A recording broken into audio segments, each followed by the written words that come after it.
Hello students, welcome again to our channel Sun physics.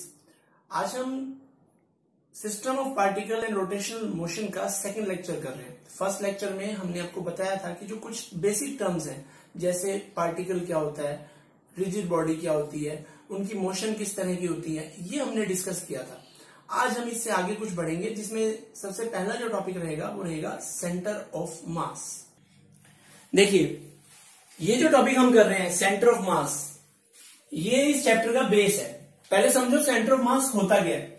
It is defined as that point of a body at which the whole mass of the body is supposed to be concentrated. यानी कि एक body का एक ऐसा point जहां पे उसका सारा का सारा मास हम कंसंट्रेटेड मान सकते हैं। इसका मतलब उस पॉइंट की मोशन पूरी बॉडी की मोशन को रिप्रेजेंट करती है, तो वो पॉइंट सेंटर ऑफ मास कहलाता है। अलग अलग बॉडीज के लिए सेंटर ऑफ मास अलग अलग होते हैं। जैसे मान लिया ये कोई डिस्क है, तो उसका सेंटर ऑफ मास उसका एक्चुअल सेंटर होगा। ये कोई स्क्वायर है, इसका सेंटर ऑफ मास जो स्क्वायर के डायगोनल्स का इंटरसेक्शन पॉइंट होता है वो होगा। ऐसे ही रेक्टेंगल, ऐसे ही ट्रायंगल, ट्रायंगल का सेंटर ऑफ मास कहां होगा? जहां ट्रायंगल का एक्चुअल सेंटर होता है, यानी कि उसके मीडियंस, ये मिला दो, जहां वो मीडियंस इंटरसेक्ट करती हैं, वो पॉइंट उस ट्रायंगल के लिए सेंटर ऑफ मास होता है।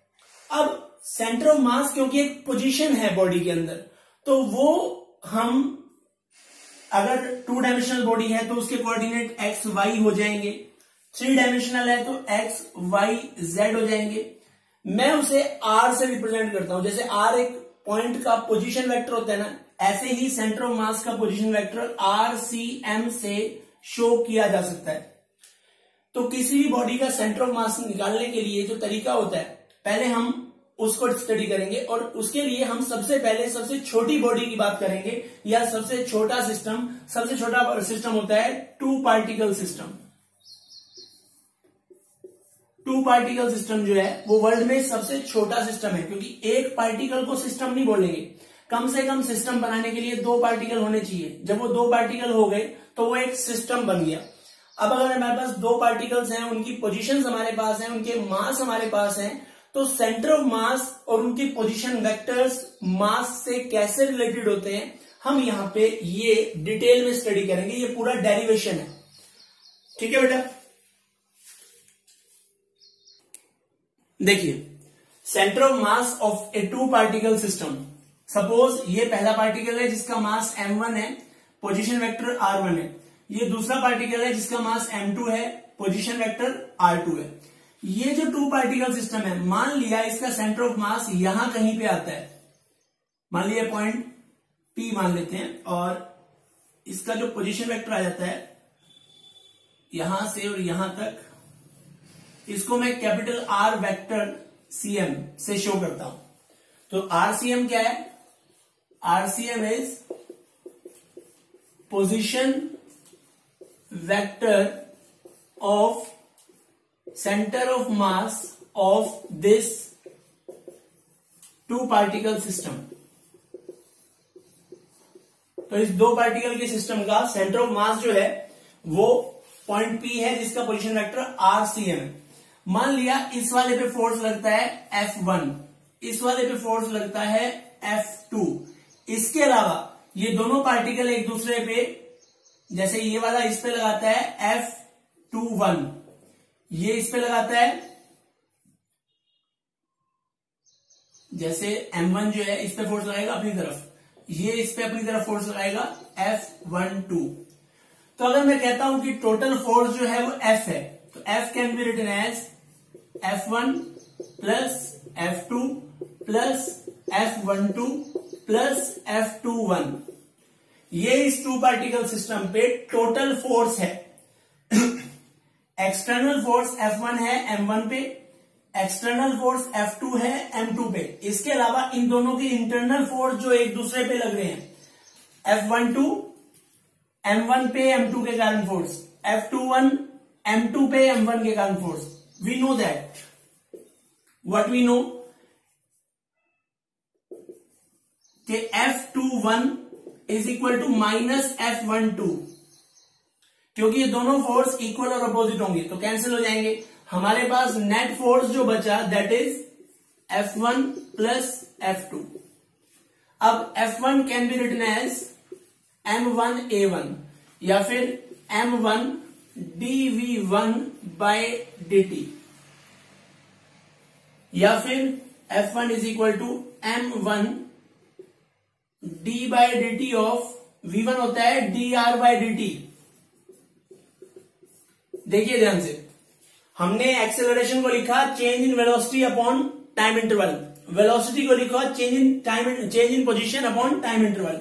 तो हम इसे लिख सकते हैं M1 d2 r1 by dt2। Similarly, F2 can be written as what? M2 d2 r2 by dt2। ये हम लिख सकते हैं। मेरे हिसाब से यहां तक किसी को कोई प्रॉब्लम नहीं होगी। अब ये जो वैल्यूज हैं सारी की सारी, ये हम इक्वेशन नंबर 1 में रख देते हैं। ये मान लिया ये 2 है, ये 3 है और ये 4 है। तो यूजिंग 2, 3, 4 इन 1, तो हमारे पास आ जाता है F इज इक्वल टू, इन दोनों का सम तो 0 हो गया, ये आ जाएगा M1 d2 r1 by dt2 plus M2 d2 r2 by dt2। इसको इक्वेशन नंबर 5 क्या देते हैं।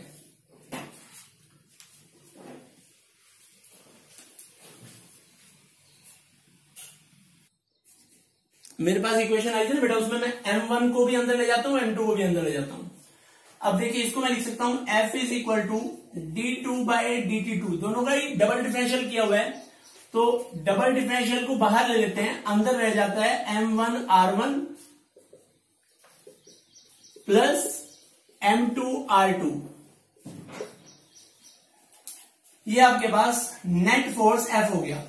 अब हमें पता है कि नेट फोर्स F जो है वो नेट मास M और net acceleration of centre of मास के बराबर है। फोर्स होता है मास इनटू एक्सेलरेशन, यहां हम फोर्स लगा रहे हैं पूरी बॉडी पे, तो पूरी बॉडी का मास आएगा और एक्सेलरेशन पूरी बॉडी का आएगा। और मैंने बताया था सेंटर ऑफ मास वो पॉइंट है जो पूरी बॉडी को रिप्रेजेंट करता है, तो मैं यहां पे एक्सेलरेशन ऑफ सेंटर ऑफ मास लिख दूंगा। अब मुझे यह पता है कि एक्सेलरेशन आपको याद होगा d2r बाय dt स्क्वायर होता है।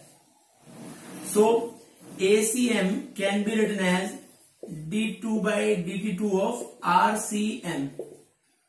तो I can write it as M की जगह M1 प्लस M2, क्योंकि मास जो है वो दो पार्टिकल्स का है, तो टोटल मास हो जाएगा M1 प्लस M2। और ACM की जगह क्या लिखा जा सकता है, d2 by dt2 of RCM। Got it. इसको इक्वेशन नंबर 6 क्या देते हैं, इसको 7, using 6 and 7। Now using 6 and 7 what we are left with, इन दोनों को इक्वल रख दो, तो M1 plus M2 d2 by dt2 of RCM is equal to d2 by dt2 of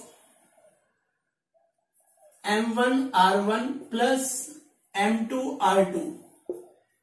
इसको अपॉन में भी ले जाओगे तो कोई फर्क नहीं पड़ेगा क्योंकि कांस्टेंट क्वांटिटी है। तो I can write d2 by dt2 of RCM is equal to d2 by dt2 of M1 r1 plus M2 r2 divide by M1 plus M2। ये डबल डिफरेंशियल है इसका, ये डबल डिफरेंशियल है इसका, दोनों side से डबल डिफरेंशियल अगर हम कैंसिल कर दें, क्योंकि 2 बार इंटीग्रेट करोगे आप तो डबल डिफरेंशियल कैंसिल हो जाता है, तो डबल इंटीग्रेटिंग यहां पे लिख देते हैं, double integrating with respect to time, T के रेस्पेक्ट में 2 बार इंटीग्रेट कर देंगे तो हमारे पास क्या बचेगा, लेट मी शो यू। हमारे पास बचता है RCM is equal to M1R1 plus M2R2 divide by M1 plus M2। तो 2 पार्टिकल सिस्टम का जो सेंटर ऑफ मास का पोजीशन वेक्टर है वो इस फॉर्मूले से हम फाइंड आउट कर सकते हैं। n पार्टिकल सिस्टम के लिए क्या होगा, ये एक्सटेंड हो जाएगा। RCM अभी यहां पे आपने 1 और 2 तक फिनिश कर दिया था, it will be M1R1 plus M2R2 plus M3R3 up to what MnRn and divided by M1 plus M2 plus Mn। ये यहां तक हो जाएगा। अब ध्यान दीजिए बेटा, पोजीशन वेक्टर जो होता है उसमें 3 कंपोनेंट होते हैं, x कंपोनेंट, y कंपोनेंट और z कंपोनेंट। यानी कि मैं लिख सकता हूं कि RCM is equal to XCM I plus YCM J plus ZCM K, जहां XCM, YCM और ZCM जो है वो इस पोजीशन वेक्टर के x कंपोनेंट, y कंपोनेंट और z कंपोनेंट है। तो इस तरह से अगर मुझे XCM निकालना हो तो XCM will be M1x1 plus M2x2 up to where MnXn divide by M1 plus M2 plus up to Mn।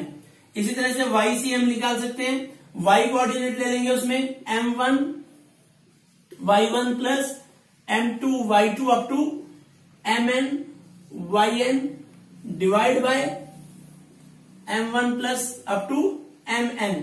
Similarly, ZCM, that will be M1 Z1 plus M2 Z2 plus M3 Z3 Mn Zn and divide by M1 plus M2 plus up to Mn। तो इस तरह से आप x, y और z coordinate निकाल सकते हैं centre of मास के लिए। देखिए, it's very simple question. Side of equilateral triangle ABC is A। इसके आपको सेंटर ऑफ मास के कोऑर्डिनेट निकालने हैं। तो सबसे पहले आप ये देखो कि जो इसके पोजीशंस हैं A, B और C, ये 2 डायमेंशनल बॉडी है। 3 पॉइंट्स हैं आपके पास, यानी कि आपको x1, x2 और x3, y1, y2 और y3 वो देखने हैं क्या क्या होंगे। और फिर आप निकालेंगे XCM, वो आएगा M1x1 plus M2x2 plus M3x3 divide by M1 plus M2 plus M3। Similarly आप निकालेंगे YCM और YCM आ जाएगा M1y1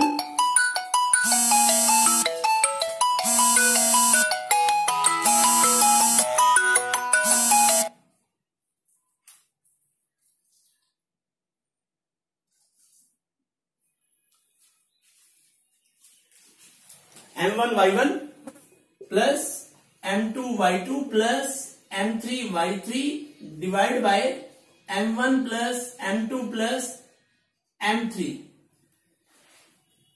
x1, x2, x3 की वैल्यू निकाल के यहां रख देंगे, y1, y2, y3 की वैल्यू निकाल के यहां रख देंगे और आपका रिजल्ट आ जाएगा। सबसे पहले जैसे मान लीजिए ये पहला पॉइंट है, तो इसका ये वाला जो कोऑर्डिनेट है ये x1 है, फिर उसके बाद आपका ये वाला पॉइंट x2, ये x3।